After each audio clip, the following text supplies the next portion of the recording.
Hi అండి, నమస్తే. నేను మీ Lakshmi. Welcome to Lakshmi kitchen. ఈరోజు మన వీడియోలో రవ్వతో స్పాంజీ కేక్ ఎలా చేసుకోవాలో చూద్దామండి. చాలా సింపుల్గా, చాలా టేస్టీగా చేసేసుకోవచ్చండి. మనకి ఇంట్లో ఉండే వాటితోనే చాలా సింపుల్గా చేసుకోవచ్చు. ఇందులో మనం మైదా కానీ ఎగ్ కానీ ఏమీ వాడట్లేదండి. ఈ రెండు లేకుండా మనము స్పాంజీగా కేక్ ఎలా చేసుకోవాలో చూద్దామండి. నెక్స్ట్ ప్రాసెస్లోకి వెళ్దామా. ముందుగా మిక్సీ జార్ తీసుకుందాం. అందులోకి నేను 1 కప్ రవ్వ తీసుకుంటున్నాను. మనం ఉప్మా చేసుకునే రవ్వే తీసుకుంటున్నాను. ఇదంతా కూడా మెత్తని పౌడర్ లాగా గ్రైండ్ చేసుకుందాం. ఇలా గ్రైండ్ చేసుకోవాలండి. ఇప్పుడు ఇదంతా కూడా ఒక మిక్సింగ్ బౌల్లోకి తీసేసుకుందాం. నెక్స్ట్ అదే మిక్సీ జార్లోకి మనం ఏ కప్తో అయితే రవ్వ తీసుకున్నామో అదే కప్తో 1/2 కప్పు షుగర్ తీసుకుంటున్నానండి. ఇది కూడా మెత్తని పౌడర్ లాగా గ్రైండ్ చేసుకుందాం. ఇలా మీకు వీడియోలో చూపిస్తున్న విధంగా ఇలా మెత్తని పౌడర్ లాగా గ్రైండ్ చేసుకోవాలండి. ఇప్పుడు ఈ షుగర్ పౌడర్ని కూడా ఆ బౌల్లోకి వేసేసుకుందామండి. నెక్స్ట్ ఇందులోకి కొద్దిగా సాల్ట్ వేసుకుంటున్నాను. Next 2 table spoon milk powder వేసుకుంటున్నానండి. నేను ఇక్కడ ఈ పెద్ద స్పూన్తో 1 స్పూన్ వేసుకుంటున్నాను. మనకు మామూలుగా మీడియం స్పూన్ అయితే 2 టేబుల్ స్పూన్ ఉంటుందండి. మీ దగ్గర కనుక మిల్క్ పౌడర్ లేకపోతే మైదా పిండి 2 టేబుల్ స్పూన్ వేసుకోండి. నెక్స్ట్ ఇందులోకి 1/2 టేబుల్ స్పూన్ వంట సోడా వేసుకుంటున్నాను. 1 టేబుల్ స్పూన్ బేకింగ్ పౌడర్ వేసుకొని అంతా కూడా బాగా కలుపుకోవాలండి. నెక్స్ట్ ఇందులోకి 1/2 కప్ ఆయిల్ వేసుకుంటున్నానండి. రైస్ ఆయిల్ కానీ సన్ఫ్లవర్ ఆయిల్ మాత్రమే తీసుకోండి. లేదంటే మీ దగ్గర బటర్ కానీ ఉంటే బటర్ అయినా వేసుకోవచ్చు. మనం ఏ కప్తో అయితే రవ్వ తీసుకున్నామో అన్నీ కూడా అదే కప్తో కొలుచుకొని తీసుకోవాలి. నెక్స్ట్ ఇందులోకి 1/2 కప్పు పెరుగు వేసుకుంటున్నాను.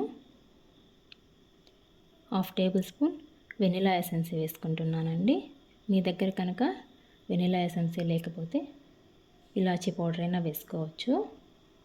నెక్స్ట్ ఇందులోకి 1/2 కప్పు మిల్క్ వేసుకుంటున్నాను. ఇవన్నీ కూడా మొత్తం కూడా బాగా కలుపుకోవాలి. ఇదంతా కూడా ఒకే డైరెక్షన్లో కలపాలండి. మనకి ఏం ఉండలు లేకుండా పిండి అంతా కూడా బాగా కలిసేలాగా మీకు వీడియోలో చూపిస్తున్న విధంగా ఇలా ఒకే డైరెక్షన్లో అయితే కలపాలి. ఇలా కలుపుకొని ఇప్పుడు క్లోజ్ చేసుకొని ఒక 20 నిమిషాలు పక్కన పెట్టేసుకుందామండి. మనకు రవ్వంతా కూడా ఇముడుకొని బాగా నాని కొంచెం ఉబ్బినట్టు వస్తుంది. ఇప్పుడు మనం కేక్ టిన్ తీసుకుందాం. కేక్ టిన్కి కొద్దిగా ఆయిల్ అప్లై చేసుకుందామండి. మీ దగ్గర కనుక కేక్ టిన్ లేకపోతే ఏదైనా అల్యూమినియం గిన్నె కానీ లేదంటే కుక్కర్లో అయినా పెట్టి చేసుకోవచ్చండి.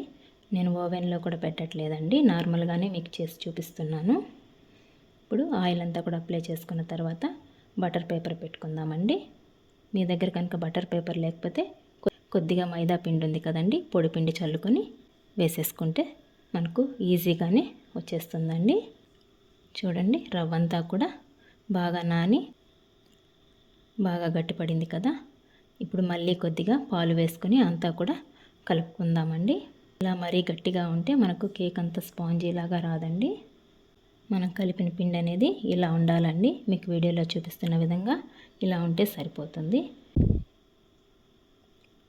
ఇప్పుడు ఇదంతా కూడా మనం కేక్ టిన్లోకి వేసేసుకొని ట్యాప్ చేద్దామండి. నెక్స్ట్ స్టవ్ ఆన్ చేసుకొని ఏదైనా మందపాటి గిన్నె పెట్టుకోవాలండి. అందులోకి సాల్ట్ కానీ ఇసుక కానీ వేసుకోండి. నెక్స్ట్ ఇందులోకి నేను ఒక స్టాండ్ పెట్టుకుంటున్నానండి. ఇది ఒక 5 మినిట్స్ ఫ్రీ హీట్ చేసుకుందాం. ఇప్పుడు 5 మినిట్స్ తర్వాత మనం ప్రిపేర్ చేసి పెట్టుకున్న కేక్ టిన్ పెట్టేసుకొని క్లోజ్ చేసుకొని మీడియం ఫ్లేమ్లో ఒక 30 మినిట్స్ అయితే కుక్ చేసుకోవాలండి. నేను ఒక 10 నిమిషాల తర్వాత ఓపెన్ చేసి చూస్తున్నాను. చూడండి, కేక్ అంతా కూడా బాగా పొంగినట్టుంది కదా. ఇప్పుడు ఇందులోకి నేను చాప్ చేసి పెట్టుకున్న డ్రై ఫ్రూట్స్ వేసుకుంటున్నానండి.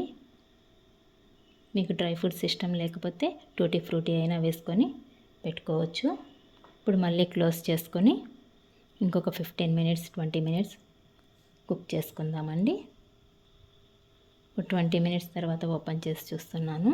కేక్ అంతా కూడా బాగా ఉడికిందో లేదో చూడడం కోసం ఒక నైఫ్తో కానీ టూత్ పిన్తో కానీ గుచ్చి చూస్తే మనకు కేక్ అంతా కూడా ఉడికిందో లేదో తెలుస్తుందండి.